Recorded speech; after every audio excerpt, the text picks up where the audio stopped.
إن الحمد لله نحمده ونستعينه ونستغفره ونعوذ بالله من شرور أنفسنا من سيئات أعمالنا من يهده الله فلا مضل له ومن يضلله فلا هادي له وأشهد أن لا إله إلا الله وأشهد أن محمدًا عبده ورسوله يا أيها الذين آمنوا اتقوا الله حق تقاته ولا تموتن إلا وأنتم مسلمون يا أيها الناس اتقوا ربكم الذي خلقكم من نفس واحدة وخلق منها زوجها وبث منهما رجالا كثيرا ونساء واتقوا الله الذي تساءلون به والأرحام إن الله كان عليكم رقيبا يا أيها الذين آمنوا اتقوا الله وقولوا قولا سديدا يصلح لكم أعمالكم ويغفر لكم ذنوبكم ومن يطع الله ورسوله فقد فاز فوزا عظيما أما بعد فإن خير الحديث كتاب الله وخير الهدي هدي محمد صلى الله عليه وسلم وشر الأمور محدثاتها وكل محدثة بدعة وكل بدعة ضلالة وكل ضلالة في النار. وقال الله تعالى في كلامه المجيد: أعوذ بالله من الشيطان الرجيم بسم الله الرحمن الرحيم يا أيها الناس اعبدوا ربكم الذي خلقكم والذين من قبلكم لعلكم تتقون الذي جعل لكم الأرض فراشا والسماء بناء وأنزل من السماء ماء فأخرج به من الثمرات رزقا لكم فلا تجعلوا لله أندادا رب اشرح لي صدري ويسر لي أمري واحلل عقدة من لساني يفقهوا قولي رب زدني علما. تمام قسم کی تعریفات حمد بڑائی بزرگی اس اللہ رب العالمین کے لیے لائق و زیبا ہے جس نے ہم اور آپ کو پیدا کیا اور ہمارے اوپر بے شمار انعامات و احسانات کیے. بعد درود و سلام نازل ہو تمام انبیاء کرام پر، خاص طور سے آخری نبی جناب محمد رسول اللہ صلی اللہ علیہ وسلم پر. محترم و معزز سامعین کرام، دینی ملے بھائیوں، عزیز بچوں، اسلام میں عقیدہ توحید کی بڑی اہمیت ہے. یہی توحید ہے جس پر اسلام کی عمارت کھڑی ہے. یہ اسلام کا اساس ہے، اسلام کی یہ بنیاد ہے، اور اسی توحید کے خاطر اللہ رب العالمین نے دنیا میں تمام انبیاء کرام کو بھیجا. تمام انبیاء کرام کے بھیجے جانے کا مقصد صرف اور صرف دعوت توحید، یعنی توحید کی طرف لوگوں کو بلانا. دنیا میں جتنے بھی نبی آئے، جتنے بھی پیغمبر آئے، جتنے بھی رسولوں کو اللہ رب العالمین نے دنیا میں مبعوث فرمایا، سب کی دعوت کا محور و مرکز توحید، عقیدہ توحید کی طرف بلانا. اللہ رب العالمین نے قرآن کریم میں فرمایا: وَلَقَدْ بَعَثْنَا فِي كُلِّ أُمَّةٍ رَسُولًا أَنِ اعْبُدُوا اللَّهَ وَاجْتَنِبُوا الطَّاغُوتَ کہ ہم نے ہر امت میں رسول بھیجا تاکہ وہ لوگوں کو اللہ کی عبادت کی طرف بلائیں. وہ کہیں کہ اے لوگو، اللہ کی عبادت کرو اور طاغوت کی پرستش سے بچو. طاغوت سے مراد غیر اللہ کے سوا جن کی بھی عبادت کی جاتی ہے وہ سب طاغوت پہ آتے ہیں. یعنی نبیوں کی دعوت یہی تھی کہ اے لوگو، صرف اور صرف اللہ کی عبادت کرو، اللہ کے سوا کسی کی عبادت نہ کرو. ہر نبی نے اپنی قوم کو اس کی طرف بلایا۔ اور دیگر معاملات میں نبیوں کی شریعت میں اختلاف مل سکتا ہے۔ یہ ہو سکتا ہے کہ کوئی چیز جائز تھی، کوئی چیز ناجائز تھی۔ جیسے آدم علیہ السلام کی شریعت میں جائز تھا کہ بھائی بہن سے نکاح کر سکتا تھا۔ اس طریقے سے لوط علیہ السلام، نوح علیہ السلام کی شریعت میں جائز تھا کہ مشرکہ عورت سے نکاح کیا جا سکتا تھا۔ اسی لیے ان نبیوں کی بیویاں مشرکہ تھیں۔ لیکن امت محمدیہ میں یہ چیز جائز نہیں ہے کہ کوئی شخص اپنی بہن سے نکاح کرے یا کوئی شخص کسی مشرکہ عورت سے نکاح کرے، یہ جائز نہیں ہے۔ تو ان کی شریعتوں میں یہ ہو سکتا ہے کہ کسی معاملے میں کوئی چیز جائز رہی ہو، کوئی چیز ناجائز رہی ہو، لیکن توحید کا معاملہ ایسا ہے کہ ہر نبی نے اپنی قوم کو توحید کی طرف بلایا۔ تمام نبیوں میں یہ چیز واجب، تمام نبیوں کی شریعت میں یہ چیز تھی کہ صرف اور صرف اللہ کی عبادت کرو۔ کہیں ایسا نہیں ہوا کہ اللہ کے سوا کسی دوسرے معبود کی اجازت دے گئی ہو۔ کسی نبی نے ایسا نہیں کیا۔ یعنی یہ چیز توحید ایسی چیز ہے کہ ہر نبی کی دعوت کا محور و مرکز رہا ہے۔ اللہ رب العالمین نے سورہ اعراف میں کئی نبیوں کا ذکر کیا ہے، اور ان تمام نبیوں کی دعوت کا اللہ تعالیٰ نے ذکر کیا ہے۔ اللہ تعالیٰ نوح علیہ السلام کے سلسلے میں فرما رہا ہے وَلَقَدْ بَعَثْنَا نُوحًا إِلَىٰ قَوْمِهِ، ہم نے نوح کو ان کی قوم کی طرف بھیجا۔ فَقَالَ يَا قَوْمِ اعْبُدُوا اللَّهَ مَا لَكُم مِّنْ إِلَٰهٍ غَيْرُهُ، انہوں نے کہا کہ اے میری قوم کے لوگوں، اللہ کی عبادت کرو، اللہ کے سوا تمہارا کوئی معبود نہیں۔ اس طریقے سے اللہ رب العالمین نے سورہ اعراف میں آگے چل کر کے ہود علیہ السلام کی دعوت کا ذکر کیا کہ ہود علیہ السلام نے بھی اپنی قوم والوں کو کہا یا قوم اعبدوا اللہ ما لکم من الہ غیرہ، اے میری قوم کے لوگوں صرف اور صرف اللہ کی عبادت کرو، اللہ تعالیٰ کے سوا تمہارا کوئی معبود برحق نہیں۔ صالح علیہ السلام کی دعوت کا بھی اللہ تعالیٰ نے ذکر کیا کہ انہوں نے بھی اپنی قوم والوں کو یہی کہا یا قوم اعبدوا اللہ ما لکم من الہ غیرہ۔ شعیب علیہ السلام کی دعوت کا بھی اللہ تعالیٰ نے ذکر کیا کہ انہوں نے بھی اپنی قوم والوں کو سب سے پہلے توحید کی دعوت دی اور کہا یا قوم اعبدوا اللہ ما لکم من الہ غیرہ۔ یوسف علیہ السلام قید خانے میں چلے جاتے ہیں، لیکن وہاں بھی اپنی ذمہ داری کو بھولتے نہیں ہیں۔ قید خانے میں یعنی مشکل جگہ میں، پریشانیوں کی جگہ میں ہے، لیکن ایسی جگہ میں بھی دعوت و تبلیغ کے فریضے کو انجام دیتے ہیں اور اپنے قید کے ساتھیوں کو، قیدیوں جو ان کے ساتھی تھے، ان کے سامنے توحید کی دعوت پیش کرتے ہیں اور کہتے ہیں یا صاحبی السجن ارباب متفرقون خیر ام اللہ الواحد القہار، اے میرے قید کے ساتھیوں، کیا بہت سارے معبود بہتر ہے یا ایک اللہ ہے جو سب پر غالب ہے؟ یعنی بہت سارے خدا یا ایک اللہ ہے، کیا بہتر ہے؟ وہاں بھی قوم والوں کو ایک اللہ کی عبادت کی طرف بلاتے ہیں۔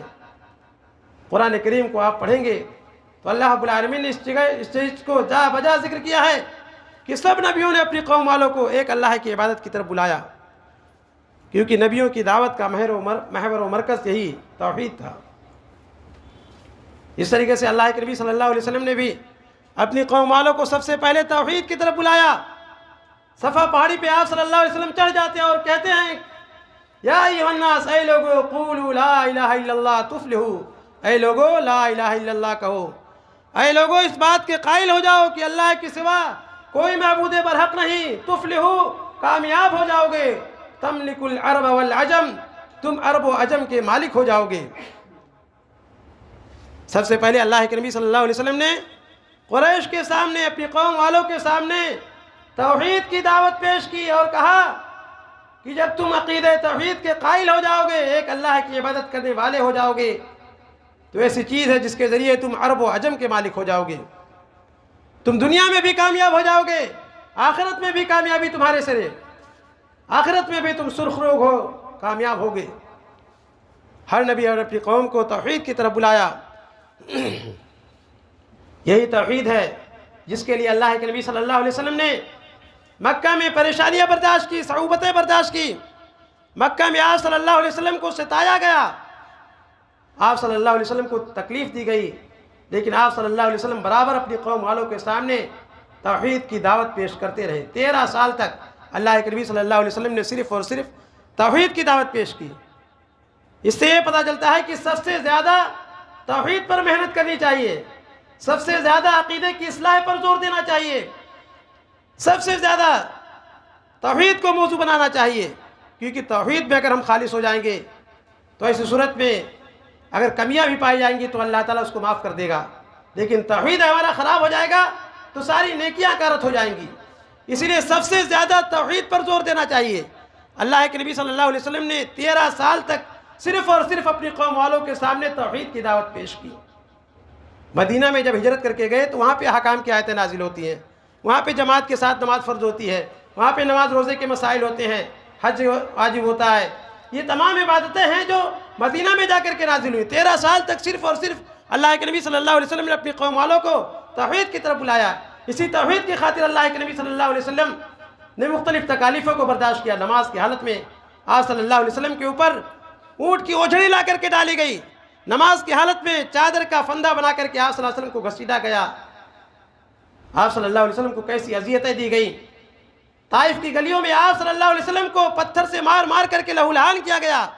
یہ تمام تکالیف اللہ کے نبی صلی اللہ علیہ وسلم نے توحید کی خاطر برداشت کی۔ توحید کے معاملے میں اللہ کے نبی صلی اللہ علیہ وسلم نے کبھی کوئی سمجھوتا نہیں کیا، توحید کی دعوت میں برابر لگے رہے اللہ کے نبی صلی اللہ علیہ وسلم۔ کفار و مشرکین نے کیسی کیسی پیشکش کی۔ آپ صلی اللہ علیہ وسلم کے سامنے قریش کا ایک وفد آیا اور ان لوگوں نے کہا کہ اے محمد، تم اپنی اس دعوت سے کیا چاہتے ہو؟ اگر تم مکہ کی قیادت چاہتے ہو، مکہ کی سیادت چاہتے ہو تو ہم آپ کو اپنا قائد ماننے کے لیے تیار ہیں، آپ کو اپنا رہنما ماننے کے لیے تیار ہیں، آپ کو اپنا لیڈر ماننے کے لیے تیار ہیں۔ آپ کیا چاہتے ہیں اس دعوت سے؟ اگر آپ مال و دولت اکٹھا کرنا چاہتے ہیں تو ہم بہت سارا ڈھیر سارا مال آپ کے لیے اکٹھا کر دیتے ہیں۔ اگر آپ کسی حسین و جمیل عورت سے شادی کرنا چاہتے ہیں تو ایک نہیں 10 عورت سے ہم آپ کی شادی کر دیں گے۔ اگر آپ کے اوپر کوئی ایسی بھی بیماری ہے تو ہم اپنے خرچ سے آپ کا علاج کر دیں گے، لیکن آپ اپنی اس دعوت سے باز آ جائیے۔ اللہ کے نبی صلی اللہ علیہ وسلم نے فرمایا کہ اگر یہ لوگ میرے دائیں ہاتھ پہ سورج بائیں ہاتھ پہ چاند رکھ گئے تب بھی میں اپنے اس مشن سے باز آنے والا نہیں ہوں، تب بھی میں توحید کی دعوت سے رکنے والا نہیں ہوں۔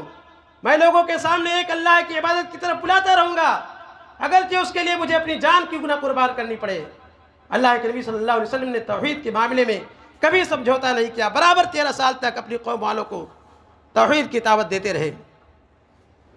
کفار و مشرکین نے ایک موقع پر کہا کہ اے محمد، روز روز کا جھگڑا چھوڑیے، اس کو آئیے ہاتھ بڑھائیے، ہم آپ کے ہاتھ پر مصالحت کر لیتے ہیں، ہم سمجھوتا کر لیتے ہیں۔ 1 سال آپ ہمارے معبودوں کی عبادت کیجئے، 1 سال ہم آپ کے معبودوں کی عبادت کریں گے، ہمارے درمیان کمپرومائز ہو جائے گا، سمجھوتا ہو جائے۔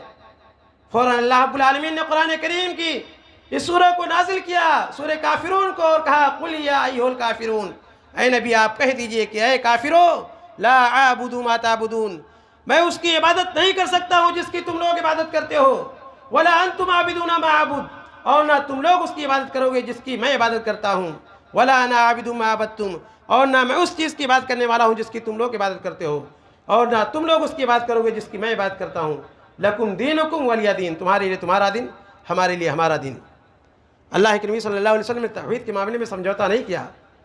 اللہ کے نبی صلی اللہ علیہ وسلم برابر توحید کی دعوت دیتے رہے، اس میں کوئی کمپرومائز نہیں کیا۔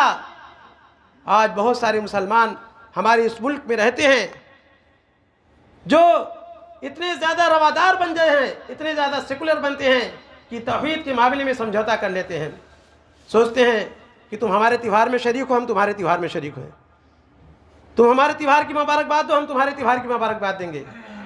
اس طریقے سے کتنے مسلمان ایسے ہیں جو غیر مسلموں کے تہوار میں باقاعدہ شریک ہوتے ہیں اور ان کی پوجا پاٹ میں بھی شریک ہوتے ہیں، سیکولرزم کے نام پر، بہت زیادہ اپنے آپ کو روادار دکھانے کے نام پر ایسا لوگ کرتے ہیں۔ یاد رکھو، ایک مسلمان کبھی توحید کے معاملے میں سمجھوتا نہیں کر سکتا ہے۔ ایک مسلمان بربلا اس بات کا اظہار کرے کہ اگر تمہاری سمجھ میں توحید نہیں آتی ہے تو ٹھیک ہے، تمہارے لیے تمہارا دن، ہمارے لیے ہمارا دن، ہم تمہارے افعال، تمہاری عبادتوں کو انجام نہیں دے سکتے ہیں۔ اللہ کے نبی صلی اللہ علیہ وسلم نے یہ فرمایا، لا تشرک باللہ وان قتلت او حرقت، کہ تم اللہ کے ساتھ شرک نہ کرنا، اگرچہ تمہیں قتل کر دیا جائے یا تمہیں جلا دیا جائے، لیکن کبھی تم اللہ کے ساتھ شرک نہیں کرنا۔ ایک مسلمان توحید کے معاملے میں کبھی سمجھوتا نہیں کر سکتا ہے۔ ایک مسلمان کے لیے ضروری ہے کہ سب سے زیادہ اہمیت توحید کو دے، توحید کی دعوت برابر پیش کرتا رہے لوگوں کے سامنے۔ اللہ کے نبی صلی اللہ علیہ وسلم نے توحید کی دعوت پیش کی، اپنے صحابہ کو بھی اللہ کے نبی صلی اللہ علیہ وسلم نے یہی طریقہ بتایا کہ سب سے پہلے تم توحید کی دعوت پیش کرنا۔ معاذ رضی اللہ عنہ کو اللہ کے نبی صلی اللہ علیہ وسلم نے جب یمن بھیجا تو آپ صلی اللہ علیہ وسلم نے ان کو تاکید کی اور کہا اِنَّكَ تَأْتِي قَوْمًا مِّنْ أَهْلِ الْكِتَابِ، اے معاذ تم ایسی قوم کی طرف جا رہے ہو جو اہل کتاب ہیں، سب سے پہلے تم انہیں بلانا کہ وہ اس بات کی گواہی دیں گے کہ اللہ کے سوا کوئی معبود برحق نہیں اور میں اللہ کا رسول ہوں۔ فَإِنْ هُمْ أَطَاعُوهُ، اگر وہ لوگ اس کی اطاعت کر لے جائیں گے، اگر وہ لوگ تمہارے اس بات کو قبول کر لیں گے، کلمہ شہادہ کا اقرار کر لیں گے، تو ان کو بتانا کہ اللہ رب العالمین نے تمہارے اوپر دن و رات میں 5 وقت کی نمازوں کو فرض کیا ہے۔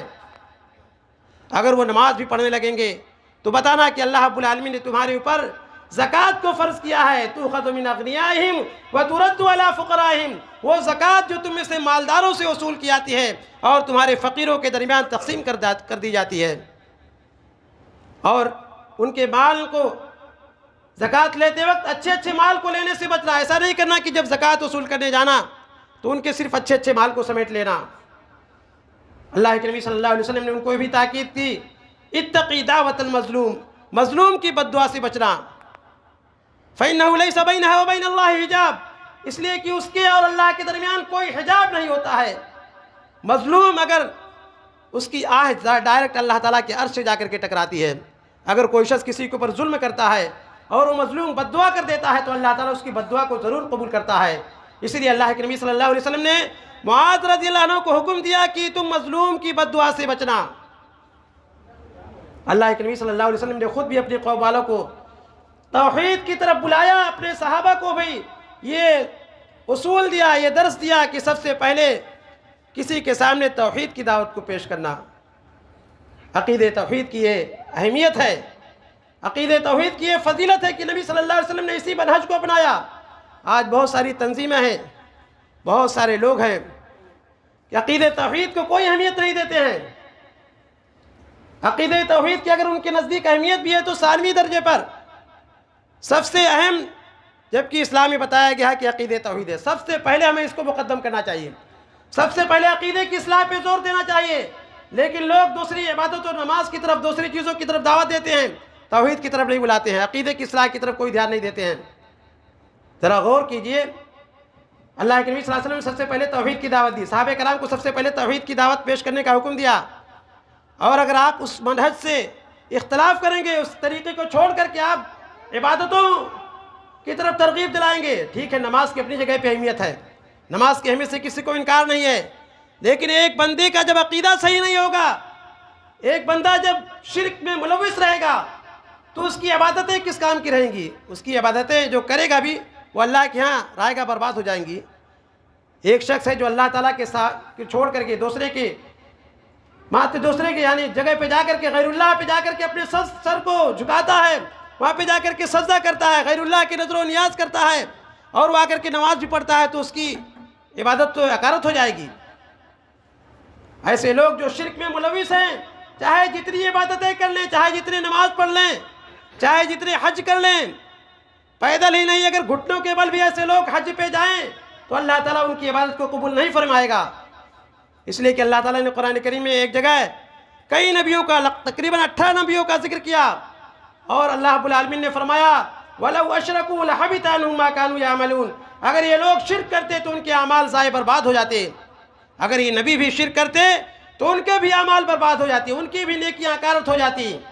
یہی نہیں بلکہ اللہ رب العالمین نے آخری نبی سید المرسلین جناب محمد رسول اللہ صلی اللہ علیہ وسلم کے سلسلے میں فرمایا لَإِنْ أَشْرَكْتَ لَيَحْبَطَنَّ عَمَلُكَ وَلَا تَكُونَنَّ مِنَ الْخَاسِرِينَ، اے نبی اگر آپ نے بھی شرک کیا تو آپ کے اعمال بھی ضائع برباد ہو جائیں گے۔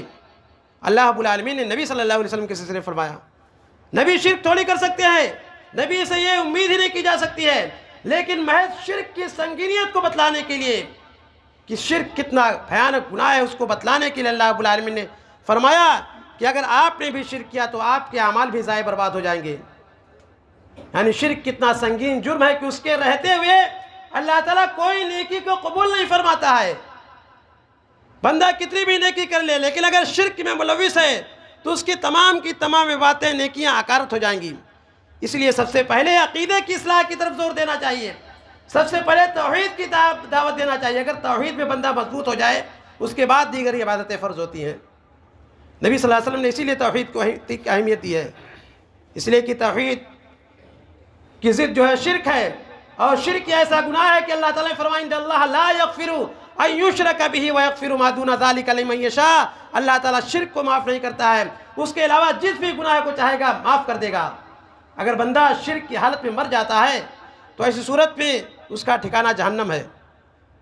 اگر مشرک توبہ کر لے تو اللہ تعالیٰ معاف کر دے گا، لیکن اگر توبہ کی توفیق اس کو نہیں ملتی ہے، شرک ہی کی حالت میں اس کا انتقال ہو جاتا ہے، تو اللہ تعالیٰ کبھی اس گناہ کو معاف نہیں کرے گا۔ اور اللہ رب العالمین نے فرمایا انہو من یشرک باللہ فقد حرم اللہ علیہ الجنہ ومأواہ النار۔ جو شخص اللہ تعالیٰ کے ساتھ شرک کرتا ہے تو اللہ تعالیٰ نے اس کے اوپر جنت کو حرام قرار دے دی، اور اس کا ٹھکانہ جہنم ہے۔ یعنی مشرک کا ٹھکانہ صرف اور صرف جہنم ہے، جنت اس کے اوپر حرام ہے، جنت میں وہ جا ہی نہیں سکتا ہے۔ تو اس لیے سب سے زیادہ ہمیں عقیدے پہ زور دینا چاہیے، عقیدے کی اصلاح کرنی چاہیے، شرک سے قوم والوں کو دور کرنا چاہیے۔ اور توحید کی کیا فضائل ہیں، ایک دو حدیثیں میں آپ لوگوں کے سامنے پڑھتا ہوں۔ ایک، مسلمان کے اوپر جو چیز فرض ہوتی ہے عقیدہ توحید، اللہ کا سب سے بنیادی حق یہی ہے۔ ایک مرتبہ معاذ رضی اللہ عنہ کہتے ہیں کہ وہ اللہ کے نبی صلی اللہ علیہ وسلم کے ساتھ سواری پر بیٹھے ہوئے تھے۔ اللہ کے نبی صلی اللہ علیہ وسلم نے کہا یا معاذ، اے معاذ۔ معاذ رضی اللہ عنہ نے کہا لبیک یا رسول اللہ، اے اللہ کے رسول میں حاضر ہوں۔ اللہ کے نبی صلی اللہ علیہ وسلم نے پوچھا یا معاذ اتدری ما حق اللہ علی العباد، اے معاذ کیا تم جانتے ہو کہ اللہ کا حق بندوں پر کیا ہے؟ اللہ کے نبی صلی اللہ علیہ وسلم نے فرمایا حق اللہ علی العباد ان یعبدوہ ولا یشرکوا بہ شیئا۔ اللہ کا حق بندوں پر یہ ہے کہ بندے صرف اور صرف اللہ کی عبادت کریں، اس کی عبادت میں کسی کو شریک نہ کریں۔ اللہ کا حق بندے پر سب سے پہلے کیا ہوتا ہے کہ صرف بندہ اللہ کی عبادت کرے، اس کی عبادت میں کسی کو شریک نہ کرے۔ آگے جب اللہ کے نبی صلی اللہ علیہ وسلم گئے تو معاذ رضی اللہ عنہ کو پھر اللہ کے نبی صلی اللہ علیہ وسلم نے فرمایا اے معاذ کیا تم جانتے ہو وما حق العباد علی اللہ، بندے کا حق اللہ تعالیٰ کے اوپر کیا ہے؟ اللہ کے نبی صلی اللہ علیہ وسلم نے فرمایا حق العباد علی اللہ، اللہ کا حق، بندوں کا حق اللہ تعالیٰ کے اوپر یہ ہے اللہ یعذبہم، کہ اللہ تعالیٰ ان کو عذاب نہ دے اگر وہ لوگ عقیدہ توحید کے قائل ہو جائیں۔ اگر بندہ صرف اور صرف اللہ تعالیٰ کی عبادت کرے تو بندے کا یہ حق ہے اللہ تعالیٰ کے اوپر کہ اللہ تعالیٰ ایسے بندے کو عذاب نہ دے، ایسے لوگوں کو عذاب نہ دے جو صرف اللہ تعالیٰ کی عبادت کریں۔ یہ صحیح بخاری صحیح مسلم کی حدیث ہے۔ اس حدیث سے پتہ چلتا ہے کہ سب سے پہلے اللہ تعالیٰ کا جو حق ہے وہ یہی ہے کہ بندہ صرف اور صرف اللہ تعالیٰ کی عبادت کرے، عبادت کی تمام قسموں کو اللہ تعالیٰ کے لیے خالص کرے۔ عقیدہ توحید اس کا اتنا زیادہ وزن ہے کہ ایک دوسری حدیث عبداللہ بن عمر رضی اللہ عنہ کہتے ہیں کہ اللہ کے نبی صلی اللہ علیہ وسلم نے فرمایا قیامت کے دن ایک ایسے شخص کو لایا جائے گا جس کے سامنے اس کے گناہوں کے 99 رجسٹر ہوں گے، 99 رجسٹر گناہوں کے ہوں گے۔ اس سے اللہ رب العالمین گناہوں کا اعتراف کرائے گا، اس تمام گناہوں کا اعتراف کرے گا کہ میں نے تمام گناہ کو کیا ہے۔ پھر اس کے بعد اللہ تعالیٰ اس سے پوچھے گا کیا تیرے پاس کوئی نیکی بھی ہے؟ وہ کہے گا کہ نہیں۔ اللہ تعالیٰ کہے گا کہ نہیں، تیری ایک نیکی ہے میرے پاس۔ پھر اللہ تعالیٰ ایک بطاقہ نکالے گا جس پر اشہد اللہ الہ الا اللہ وان محمد عبدہ ورسولہ، یہ لکھا ہوگا کہ میں گواہی دیتا ہوں کہ اللہ تعالیٰ کے سوا کوئی معبود برحق نہیں اور محمد صلی اللہ علیہ وسلم اللہ تعالیٰ کے بندے اور رسول ہیں۔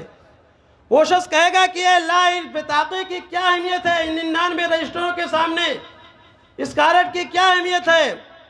اللہ تعالیٰ 99 گناہوں کے رجسٹر کو ایک پلڑے میں رکھ دے گا اور بطاقے کو ایک پلڑے میں رکھ دے گا، اور وہ بطاقہ جس پر لا الہ الا اللہ لکھا ہوگا، جس پر کلمہ شہادہ لکھا ہوگا، وہ جھک جائے گا، وہ غالب آ جائے گا 99 رجسٹروں کے مقابل میں۔ آپ ذرا سوچئے کہ 99 گناہوں کے رجسٹر ہیں، اس کے بالمقابل یہ کلمہ شہادہ غالب آ گیا۔ تو اس سے کیا پتہ چلتا ہے کہ اس کا بہت زیادہ وزن ہے۔ عقیدہ توحید اگر ہمارا مضبوط رہے گا، توحید میں ہم خالص رہیں گے، تو اگر چھوٹی چھوٹی غلطیاں بھی اگر سرزد ہو جائیں گی تو اللہ تعالیٰ ان کو نیکیوں میں بدل دے گا، اللہ تعالیٰ اس کو معاف فرما دے گا۔ یہ عقیدہ توحید کی اہمیت ہے۔ دوسری حدیث بھی ہے کہ موسیٰ علیہ السلام نے ایک مرتبہ اللہ تعالیٰ سے کہا کہ اللہ تعالیٰ تو مجھے کوئی ایسا ذکر بتا دے جس کے ذریعے میں تجھ کو یاد کروں۔ اللہ تعالیٰ نے کہا کہ اے موسیٰ تم لا الہ الا اللہ کہو۔ موسیٰ علیہ السلام نے کہا کہ اے اللہ تیرے تمام بندے یہ چیز کرتے ہیں، ہر بندہ تو لا الہ الا اللہ کہتا ہے۔ اللہ رب العالمین نے فرمایا کہ اے موسیٰ اگر زمین و ساتوں آسمان اور اس کے درمیان جو بھی لوگ ہیں، جتنے بھی لوگ ہیں البیر سوا، اگر ان کو اور ساتوں زمینوں کو ترازو کے ایک پلڑے میں رکھ دیا جائے اور لا الہ الا اللہ کو ایک پلڑے میں رکھ دیا جائے تو لا الہ الا اللہ کا پلڑا غالب آ جائے گا۔ یہ عقیدہ توحید کی اہمیت ہے۔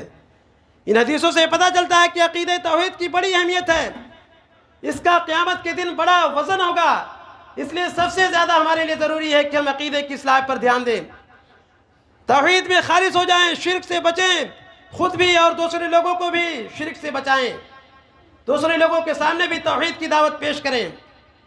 اور توحید کا مطلب یہی ہے کہ ہم عبادت کی تمام قسموں کو اللہ تعالیٰ کے لیے خالص رکھیں۔ توحید کی 3 قسمیں بتائی ہیں: توحید ربوبیت، توحید الوہیت، توحید اسماء و صفات۔ توحید ربوبیت کا مطلب یہ ہوتا ہے کہ اللہ تعالیٰ کو اس کے افعال کے اندر اکیلا سمجھا جائے کہ اللہ تعالیٰ خالق ہے، مالک ہے، مربی ہے، رزاق ہے، تمام چیزوں میں اللہ تعالیٰ اکیلا ہے، انوکھا ہے۔ یعنی صرف اور صرف اللہ تعالیٰ نے زمین و آسمان کو پیدا کیا ہے۔ یہ سورج اور چاند جو نکلتے ہیں صرف اور صرف اللہ تعالیٰ کے حکم کے نکلتے ہیں۔ بارش برسانے والا صرف اور صرف اللہ تعالیٰ ہے۔ موت و حیات کا مالک صرف اور صرف اللہ تعالیٰ ہے۔ یعنی افعال کے اندر اللہ تعالیٰ کو اکیلا سمجھا جائے، یہ توحید ربوبیت کا مطلب ہے۔ رب ماننے میں صرف اور صرف اللہ تعالیٰ کو اکیلا سمجھا جائے کہ تنہا صرف اور صرف اللہ تعالیٰ رب ہے۔ اللہ رب العالمین نے سورہ بقرہ میں فرمایا یا ایھا الناس اعبدوا ربکم الذی خلقکم والذین من قبلکم لعلکم تتقون۔ اے لوگو اس اللہ کی عبادت کرو جس نے تم کو پیدا کیا اور تم سے پہلے لوگوں کو پیدا کیا، تمہارے باپ دادا کو پیدا کیا، تمہارے باپ دادا سے پہلے بھی جتنے لوگ آئے اس نے سب کو پیدا کیا، اس اللہ نے۔ اس اللہ کی عبادت کرو تاکہ تم جہنم کے عذاب سے بچ سکو۔ الذی جعل لکم الارض فراشا والسماء بناء، جس نے تمہارے لیے آسمان کو چھت بنا دیا، زمین کو بچھونا بنا دیا۔ وانزل من السماء ماء، اور آسمان سے بارش کو نازل کیا، پانی کو نازل کیا۔ فاخرج به من الثمرات رزقا لکم، اور اس کے ذریعے انواع اقسام کے پھلوں کو اگایا جو تمہارے روزی کا ذریعہ بنتے ہیں۔ فلا تجعلوا للہ اندادا، تو تم اللہ تعالیٰ کا شریک مقرر مت کرو، اللہ تعالیٰ کا ساجی مت بناؤ، اللہ کے ساتھ کسی کو شریک مت کرو۔ اللہ رب العالمین نے فرمایا کہ اللہ تعالیٰ ہے جس نے پیدا کیا ہے تمام انسانوں کو، جتنے بھی انسان دنیا میں آئیں سب کو اللہ تعالیٰ نے پیدا کیا۔ وہی آسمان سے بارش کو نازل کرتا ہے، وہی تمہیں انواع اقسام کی روزیاں دیتا ہے۔ جب ان تمام چیزوں کا کرنے والا اللہ ہے تو عبادت بھی صرف اور صرف اللہ کی ہونی چاہیے، عبادت بھی صرف اور صرف اللہ کی ہونی چاہیے۔ اللہ تعالیٰ کا شریک ساجی نہیں مقرر کرنا چاہیے، صرف اور صرف اللہ تعالیٰ کی عبادت کریں۔ رب ماننے کے ساتھ ساتھ الوہیت میں بھی اللہ رب العالمین کو خالص سمجھیں، یعنی عبادت کی جتنی اقسام ہیں ان تمام اقسام کو، تمام عبادتوں کو صرف اور صرف اللہ تعالیٰ کے لیے کریں۔ جتنی بھی قسمیں ہیں عبادت کی، نماز ہے، رکوع ہے، سجود ہے، دعا ہے، ذبیحہ ہے، جتنے بھی عبادتیں ہیں، نذر و نیاز ہے، سب عبادت کو اللہ تعالیٰ کے لیے خالص کیا جائے۔ یعنی عبادت کریں تو صرف اللہ تعالیٰ کے خاطر، رکوع کریں اللہ تعالیٰ کے خاطر، سجدہ کریں اللہ تعالیٰ کے سامنے۔ ایسا نہ ہو کہ ہم جا کر کے مسجد میں نماز بھی پڑھیں اور درگاہ پہ جا کر کے قبر کے سامنے بھی سجدہ کریں۔ ایسا نہ ہو کہ ہم اللہ تعالیٰ کی عبادت میں کسی کو شریک کریں، نذر و نیاز صرف اللہ تعالیٰ کے لیے کریں، کسی ولی، کسی بزرگ کی خوشنودی حاصل کرنے کے لیے نذر و نیاز نہ کریں، کسی غیر آستانے پر قبر یا بابا کی خوشنودی کے لیے جانور ذبیحہ نہ پیش کریں، اللہ تعالیٰ کے لیے جانور کو ذبح کریں، اللہ تعالیٰ کو پکاریں۔ مصیبت کوئی آ جائے تو صرف اللہ تعالیٰ سے فریاد رسی کریں، اس لیے کہ اللہ تعالیٰ ہی مشکل کشا ہے، اللہ تعالیٰ ہی حاجت روا ہے، اللہ تعالیٰ ہی غوث اعظم ہے، اللہ تعالیٰ ہی مصیبتوں کو دور کرنے والا ہے۔ اللہ رب العالمین نے فرمایا وَإِن يَمْسَسْكَ اللَّهُ بِضُرٍّ فَلَا كَاشِفَ لَهُ إِلَّا هُوَ وَإِن يُرِدْكَ بِخَيْرٍ فَلَا رَادَّ لِفَضْلِهِ، اور اگر اللہ تعالیٰ تمہیں کسی تکلیف میں مبتلا کرنا چاہے تو اللہ تعالیٰ کے سوا کوئی اس تکلیف کو ٹالنے والا نہیں۔ کوئی مشکل کشا نہیں، اور اگر اللہ تعالیٰ تمہارے ساتھ خیر کا ارادہ کرے تو کوئی اس کو ٹال نہیں سکتا ہے۔ یعنی نفع نقصان کا مالک صرف اور صرف اللہ تعالیٰ ہے۔ ہمیں اس بات پر پختہ یقین ہونا چاہیے، یہ عقیدہ رکھنا چاہیے کہ مصیبت کا دور کرنے والا صرف اللہ تعالیٰ ہے۔ کوئی پریشانی آئے، مصیبت آئے، آپ اللہ تعالیٰ کے دربار میں حاضر ہوں، پچھلے پیر میں آ کر کے اللہ تعالیٰ سے دعائیں مانگیں۔ اللہ تعالیٰ اس وقت کی دعا کو قبول کرتا ہے، اس وقت اللہ تعالیٰ سمائے دنیا پر نزول فرماتا ہے اور کہتا ہے کوئی اپنی مصیبت کو بیان کرنے والا کہ میں اس کی مصیبت کو ٹال دوں، ہے کوئی مجھ سے مانگنے والا کہ میں اس سے مانگ لوں۔ تو بجائے اس کے کہ آپ کسی قبر پہ جائیں، کسی درگاہ پہ جائیں، کسی بابا کے پاس جائیں، آپ اللہ تعالیٰ کے دربار میں اس وقت کا فائدہ اٹھا کر کے اللہ تعالیٰ سے دعائیں مانگیں، اللہ تعالیٰ آپ کی مشکل کو دور کرے گا۔ تو اللہ تعالیٰ ہی مشکل کشا ہے، اللہ تعالیٰ ہی حاجت روا ہے۔ ہمیں اس بات پر عقیدہ رکھنا چاہیے۔ یاد رکھو، اگر آپ نے یہ سمجھا کہ اللہ تعالیٰ خالق و مالک ہے، مربی ہے، موت و حیات کا مالک ہے، لیکن اگر عبادت میں آپ کمزور رہ گئے، عبادت میں تمام قسموں کو اللہ تعالیٰ کے لیے آپ نے خالص نہیں کیا، تو آپ کا شمار بھی مشرک میں ہو سکے گا، آپ موحد نہیں ہو پائیں گے۔ اس لیے کہ مکہ کے لوگ وہ بھی مانتے تھے کہ اللہ تعالیٰ خالق و مالک ہے، لیکن وہ لوگ عبادت میں دوسرے کو شریک کیا کرتے تھے۔ اللہ تعالیٰ نے قرآن کریم میں کئی جگہ فرمایا ہے، وَلَئِن سَأَلْتَهُم مَّنْ خَلَقَ السَّمَاوَاتِ وَالْأَرْضَ وَسَخَّرَ الشَّمْسَ وَالْقَمَرَ لَيَقُولُنَّ اللَّهُ۔ اے نبی، آپ ان مکہ والوں سے اگر پوچھیں کہ زمین و آسمان کو کس نے پیدا کیا ہے، کون ہے جو سورج اور چاند کو نکالتا ہے، وہ ضرور کہیں گے کہ اللہ تعالیٰ ہی ہے۔ یعنی مکہ کے لوگ مانتے تھے کہ اللہ تعالیٰ خالق ہے، مالک ہے، موت و حیات کا مالک ہے، وہی روزی دینے والا ہے، لیکن وہ لوگ عبادت میں دوسرے کو شریک کرتے تھے، کہتے تھے مَا نَعْبُدُهُمْ إِلَّا لِيُقَرِّبُونَ إِلَى اللَّهِ زُلْفَىٰ، ہم ان کی عبادت اس لیے کرتے ہیں کہ اللہ تعالیٰ کے قریبی ہیں، ہمیں بھی اللہ تعالیٰ کے قریب کر دیں گے۔ تو اس سے کیا پتہ چلتا ہے کہ صرف خالق و مالک ماننا ہی کافی نہیں ہے، بلکہ اس کے ساتھ ساتھ یہ بھی ضروری ہے کہ ہم عبادت کی تمام قسموں کو اللہ تعالیٰ کے لیے خالص کریں، ورنہ مکہ والے بھی کامیاب ہو جاتے ہیں۔ ان سے جنگیں کیوں کی جاتی ہیں؟ ان کے ساتھ اللہ کے نبی صلی اللہ علیہ وسلم نے مشرکوں جیسا سلوک کیوں کیا؟ وہ لوگ بھی تو خالق و مالک مربی مانتے تھے اللہ تعالیٰ کو، لیکن عبادت میں چونکہ شریک ٹھہرایا کرتے تھے، اس لیے ان کے ساتھ مشرکوں جیسا سلوک کیا گیا۔ اس لیے ضروری ہے کہ ہم اللہ تعالیٰ کو خالق و مالک مانیں، اس کے ساتھ ساتھ عبادت کی تمام قسموں کو بھی اللہ ہی کے لیے خالص کریں۔ اللہ تعالیٰ ہی تمام اختیارات کا مالک ہے، اللہ رب العالمین سب کچھ دینے والا ہے۔ اس بات پر ہمیں عقیدہ رکھنا چاہیے۔ اس کے ساتھ ساتھ اسماء و صفات جو قسم ہے، یعنی اللہ تعالیٰ کے بہت سارے نام ہیں، اللہ تعالیٰ کی بہت ساری صفتیں ہیں، ان اسماء و ان صفات میں بھی اللہ تعالیٰ کو خالص مانا جائے۔ اللہ تعالیٰ کی جو بھی صفتیں ثابت ہیں قرآن و حدیث سے، اس پر ایمان لائے، لیکن بلا کسی تشبیہ کے ان صفات کو بندوں کی صفات سے مشابہ قرار نہ دیں، بلکہ اللہ رب العالمین کی شان کے لائق جس طریقے سے ہے اس طریقے سے اللہ تعالیٰ ہے۔ لیس کمثلہ شیء وہو السمیع العلیم، اللہ تعالیٰ کہ جیسا کوئی نہیں، اور وہ اللہ ہے، سننے والا ہے، وہو السمیع البصیر، اللہ تعالیٰ سننے والا ہے، دیکھنے والا ہے۔ تو اللہ تعالیٰ جیسا کوئی نہیں ہے۔ اللہ رب العالمین کی جو صفات ہیں اس میں اللہ رب العالمین کو یکتا مانا جائے، انوکھا مانا جائے۔ کہنے کا مقصد یہ ہے کہ توحید کی تمام قسموں کو صرف اور صرف اللہ کے لیے خالص کیا جائے۔ آج کے دور میں اس بات کی سخت ضرورت ہے کہ ہم توحید کی دعوت کو لوگوں کے سامنے پیش کریں، سب سے زیادہ عقیدہ توحید پر زور دیں۔ آج دیکھیں کتنے مسلمان ہیں جو شرک میں ملوث ہیں، سوچتے ہیں کہ کوئی مسلمان کیسے شرک کر سکتا ہے۔ اللہ رب العالمین نے فرمایا وَمَا يُؤْمِنُ أَكْثَرُهُم بِاللَّهِ إِلَّا وَهُم مُشْرِكُونَ، اکثر لوگ ہیں جو ایمان لانے کے باوجود بھی شرک کرتے ہیں۔ قرآن مجید کی جب یہ آیت نازل ہوئی الَّذِينَ آمَنُوا وَلَمْ يَلْبِسُوا إِيمَانَهُم بِظُلْمٍ أُولَٰئِكَ لَهُمُ الْأَمْنُ وَهُمْ مُهْتَدُونَ، کہ وہ لوگ جو ایمان لائے اپنے ایمان کو انہوں نے ظلم سے نہیں ملایا، وہ لوگ ہدایت یافتہ ہیں۔ تو عبداللہ بن مسعود کہتے ہیں کہ ہم نے کہا کہ اے اللہ کے نبی، ہم میں سے کون ہے جو شرک نہیں کرتا ہے، ہم میں سے کون ہے جو ظلم نہیں کرتا ہے؟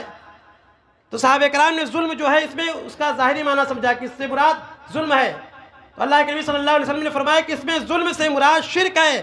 کیا تم نے لقمان کو اپنے بیٹے کو نصیحت کرتے ہوئے نہیں سنا یا بنیا لا تشرک باللہ ان الشرک لظلم عظیم؟ تو اس سے پتہ چلتا ہے کہ ایمان کے بعد جو اپنے ایمان میں توحید میں شرک کو نہیں ملائے گا تو اس کے لیے کامیابی ہے۔ اس لیے ضروری ہے کہ آپ عقیدہ توحید میں خالص ہوں، شرک سے بچیں، آپ اس چیز کو اپنی زندگی میں سب سے زیادہ اہمیت دیں اور اسی چیز کی دعوت لوگوں کو بھی دیں۔ اللہ رب العالمین سے دعا ہے کہ اللہ تعالیٰ ہمیں سچا پکا موحد بنا۔ اللہ رب العالمین تو تمام مسلمانوں کو شرک و بدعت سے بچنے کی توفیق عطا فرما۔ اللہ رب العالمین تو ہم میں سے جو مریض ہیں ان کو شفاء کلی عطا فرما دے، ہم میں سے جو مر چکے ہیں ان کو جنت الفردوس میں جگہ دے۔ اللہ رب العالمین تو تمام مسلمانوں کو دین کی صحیح سمجھ عطا فرما۔ اللہ رب العالمین تو ہمیں جب تک زندہ رکھ ایمان پر زندہ